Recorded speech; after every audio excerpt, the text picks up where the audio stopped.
پاکستان کا ڈسٹرکٹ کرم جو ہے وہ تمام دنیا کی نگاہوں کا مرکز بنا ہوا ہے، جہاں پر کرم ایجنسی کے ایک شہر پارا چنار جو کہ شیعہ اکثریتی علاقہ ہے، وہاں پر موجودہ ایک بحران اور ایک جنگ کی کیفیت آ رہی ہے۔ اصل میں یہ جنگ جو ہے یہ دو قبائل کے درمیان ایک زمینی تنازع سے شروع ہوئی اور پھر اس کو فرقہ وارانہ رنگ دے کر اب یہ یہاں پر ایک مذہبی تصادم برپا ہو گیا ہے۔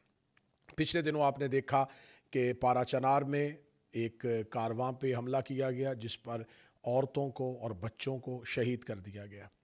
پارا چنار کے اس وقت کے جو علاقائی صورتحال ہے اس میں سمجھتا ہوں کہ وہاں کے موجود غیور عوام جو کہ پارا چنار اس حوالے سے مشہور ہے اور اپنی شہرت رکھتا ہے کہ پارا چنار کے جوان جو ہیں وہ اپنی غیرت کی وجہ سے مشہور ہیں، اپنی مذہبی محبت کی وجہ سے مشہور ہیں۔ پارا چنار کے ان لوگوں کو صرف ایک شیعہ مسلک اور ایک شیعہ فقہ پہ کاربند ہونے کی وجہ سے پاکستان کا جنرل میڈیا جو ہے، سٹریم لائن میڈیا جو ہے وہ اس کی کوریج نہیں دے رہا۔ پارا چنار میں جو اس وقت کی موجودہ صورتحال بنی ہے اس میں پشتون جرگہ جو ہے اس نے اپنا ایک مؤثر کردار ادا کیا، لیکن اس وقت پارا چنار کو چاروں طرف سے محصور کر دیا گیا ہے۔ پارا چنار کے رستوں کی بندش کر دی گئی ہے، پارا چنار میں خوراک اور ادویات جو ہے اس کی سپلائی کو مکمل طور پر بند کر دیا گیا ہے۔ یہ بندش کس کی طرف سے کی گئی ہے؟ میں یہاں پر مخاطب ہوں KPK کی گورنمنٹ سے، میں یہاں پر مخاطب ہوں خیبر پختونخوا کی گورنمنٹ سے، میں یہاں پر مخاطب ہوں وزیر اعلیٰ خیبر پختونخوا سے، جو کہ اپنے صوبے کو چھوڑ کے اسلام آباد پر ایک لشکر لے کر تو حملہ کر دیتے ہیں، لیکن وہ اپنی وہی سفید امن کی پگڑی باندھ کر پارا چنار کی عوام کو ان کا حق کیوں نہیں دے رہے؟ وہ پارا چنار کے رستوں کی بندش کے معاملے کو حل کیوں نہیں کر رہے؟ پنجاب سے، کراچی سے، اور میں یہاں پر خراج تحسین پیش کروں گا عبدالستار ایدھی کے بیٹے فیصل ایدھی کو جو وہاں پر ادویات لے کے پہنچے۔ یہاں پر مجھے کہیں بھی خیبر پختونخوا کی گورنمنٹ کا کردار نظر نہیں آ رہا۔ وہ جو نظر آ رہا ہے وہ یہی نظر آ رہا ہے کہ جب تک یہاں پر سرنڈر نہیں کیا جائے گا وہاں پر امن بحال نہیں ہو سکتا۔ تو یہاں پر اس امن کو بحال کرنا یہ کس کی ذمہ داری ہے؟ یہ خیبر پختونخوا گورنمنٹ کی ذمہ داری ہے۔ پارا چنار کی عوام جو ہیں ان کو بھیڑ بکریوں کی طرح کاٹا جا رہا ہے۔ میں اس وقت مخاطب ہوں پاکستان کی ان تنظیموں سے، ان تحریکوں سے جو کہ ہزاروں میل دور فلسطین پر ہونے والے ظلم کے خلاف تو سڑکوں پہ آ جاتے ہیں اور احتجاج بھی برپا کرتے ہیں، سوشل میڈیا پر اپنی آواز بھی اٹھاتے ہیں، غزہ کے لیے آواز اٹھاتے ہیں، فلسطین کے لیے آواز اٹھاتے ہیں۔ یقیناً جہاں بھی ظلم ہو اس ظالم کے خلاف آواز اٹھانی چاہیے، مظلوم کے حق میں بات کرنی چاہیے، لیکن یہ کہاں کا انصاف ہے کہ آپ ظالم اور مظلوم اپنی مرضی کا رکھیں؟ آپ جہاں سمجھیں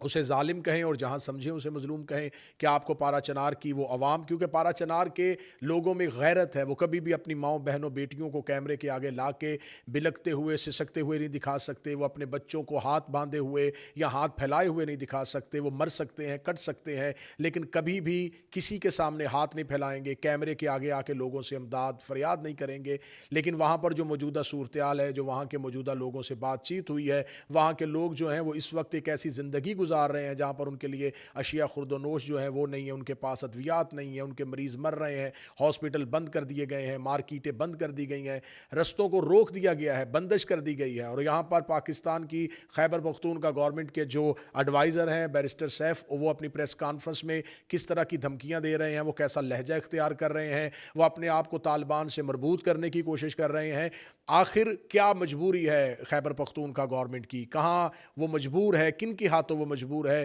کہ وہ وہاں پر امن بحال نہیں کر سکتے؟ جبکہ وہاں کی اکثریتی عوام جو ہے وہ امن چاہتی ہے، وہ لوگ فرقہ وارانہ فساد نہیں چاہتے۔ جب ان کو مار دیا جاتا ہے، ان کو کاٹ دیا جاتا ہے، ان کی عورتیں شہید کر دی جاتی ہیں، ان کے بچوں کو مار دیا جاتا ہے، تو وہ قصاص کے لیے اٹھتے ہیں، پھر وہ اپنا حق لینے کے لیے اٹھتے ہیں۔ جہاں پر انصاف ریاست نہ دے رہی ہو تو پھر لوگ اپنے ہاتھ میں بندوق لے لیتے ہیں، لوگ اپنے ہاتھ میں امن کو لے لیتے ہیں۔ لہٰذا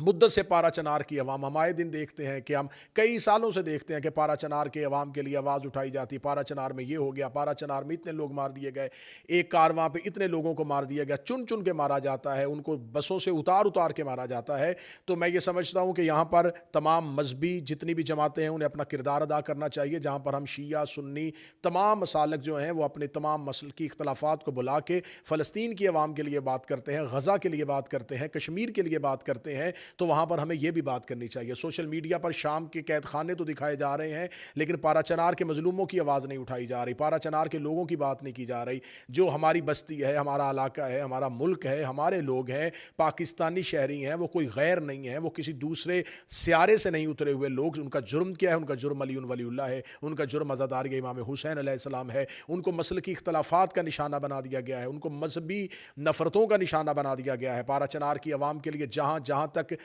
آواز اٹھ سکتی ہے وہاں تک آواز اٹھائیں، سوشل میڈیا پہ اپنے کردار کو ادا کریں، ذاکرین علماء خطبہ اپنا کردار ادا کریں پارا چنار کی عوام کے لیے، اور مجبور کریں کہ پی کی گورنمنٹ کو کہ وہ رستوں کی بندش کو ختم کرے، وہ ان تک عوام کی رسائی کرے، لوگوں کو ان تک پہنچایا جا سکے تاکہ ان تک اشیاء خرد و نوش پہنچے، ان تک ضروریات زندگی کی تمام اشیاء پہنچیں۔ میں پھر